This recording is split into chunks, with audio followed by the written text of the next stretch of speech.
What's going on, YouTube? JT is Reborn here, and welcome back to another edition of my DC comic reviews. And in this video, I'm going to be talking about DC vs. Vampires All Out War, issue number 3 of 6. This one's written by Matthew Rosenberg, and then someone else named Pactadel, and then there's also a backup storyline. So this is part 3 of 6 of the DC vs. Vampires spin-off storyline. It's kind of set a little bit more in the past, I guess, in terms of the story. Well, kind of simultaneously.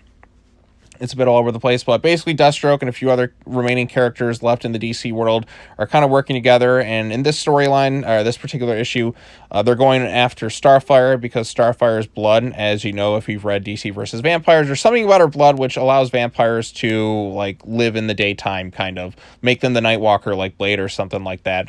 So you got that going on there, and then there's another team kind of looking to get Weather Wizard to kind of break this endless darkness that's been kind of encapsulating the planet, because no sunlight's able to reach Earth at this point, given Weather Wizard's powers, and it's really affecting characters like Supergirl, who feel like they're kind of useless. They can't really do anything because, well, they're without powers. So, yeah, this is a very hopeless world that's been going on in DC versus Vampires, but it does feel like at times it's kind of dragging on a bit long.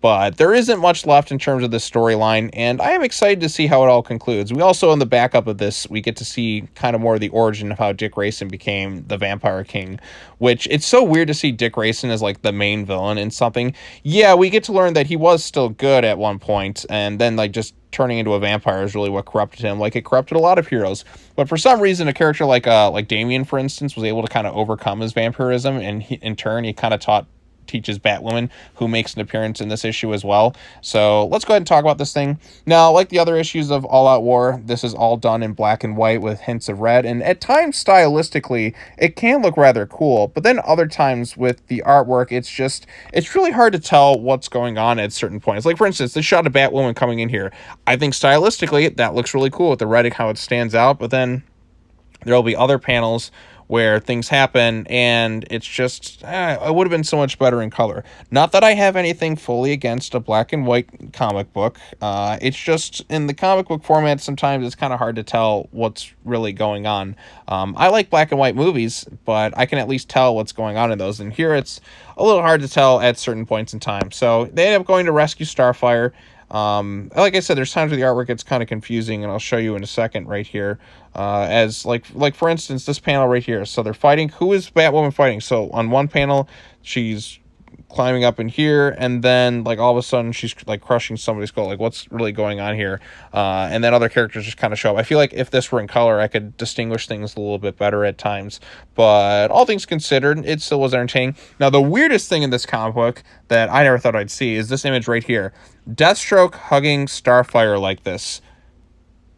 What the hell is going on with this? Deathstroke hugging Starfire is still one of the strangest things I've ever seen. I can only imagine posting that panel out of context and being like, I could probably troll a lot of people on Twitter if I wanted to, posting that panel out of context and just being like, wait, Deathstroke is with Starfire now? Question mark, and then just seeing all the crazy reactions I get, just to kind of bait people. I think that could be kind of fun. So if anybody wants to do that, do it and let me know what happens. I think that'd be kind of funny. So yeah, that's just something weird I'd say, but or just for a reaction online. I just feel like that's gonna be a panel that maybe years from now people will take out of context. We're like, I couldn't believe this happened, and then people are like what DC Comics is dead, all that other stuff. I don't know. I think it'd be kind of funny to do. But anyway, so they're off. They rescue her, and then like Azrael's also being taunted to go back to the dark side and such, and that's kind of where the issue initially ends. And then in the backup, like I said, Dick Grayson's there, Melinda Zuko's there, all the vampires. There's kind of a trap to lure him into it. He tries to escape and get out of there, and he's just kind of overwhelmed, and he's getting bitten, he's getting turned, and he tries to kill one of the vampires just so he can kind of break free from their holds, and it doesn't quite work out for him. Now he's trying to find Mary, the Queen of the Blood, so maybe that'll turn him back. But at this point, Dick Grayson's like corruption has really kind of begun, and he's not going to be able to resist it and become the Vampire King. So we'll see how it all turns out in future issues. But yeah, so that is basically DC versus Vampires All Out War in a nutshell. I still am enjoying DC versus Vampires. Yeah, it feels like lately it's kind of dragged on a lot compared to where it was in the first couple issues of it, and this being another spin-off, and it's not quite as exciting as the main story, and plus the artwork, given it the fact that it's in black and white, it kind of takes you out of it a little bit. But I am excited to see where the storyline in general kind of ends. I think some of it's been very good, and the fact that so many characters are vampires and you're never sure of like who's who and what side they're on, I think that really adds to the stakes and suspense of the story. But I am excited to see how it all turns out. Only a few issues left.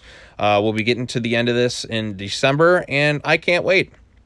A lot of stuff is ending in December. So we got this book ending, and we also have Dark Crisis ending. January is really going to be kind of a fresh start. The only other thing I think in January that's left to go is Batman versus Robin. That's one I can think of, and maybe something else. Oh, Urban Legends is ending too. So a lot of comics are ending very soon, and it's going to be interesting to see what the next phase of DC Comics is going to look like. If we're going to get any other spin-off-esque stories kind of like this. Oh, Deceased is another one as well that's going to be ending very soon, and I don't know what DC is going to do next. Maybe they'll do Injustice 3 or something. I don't know. What other crazy Elseworld storyline events that are going to be big like this that are going to do next year, so we'll see what happens. But anyways, if you have any thoughts on DC versus Vampires All Out War, issue number 3, let me know your thoughts in the comment section down below.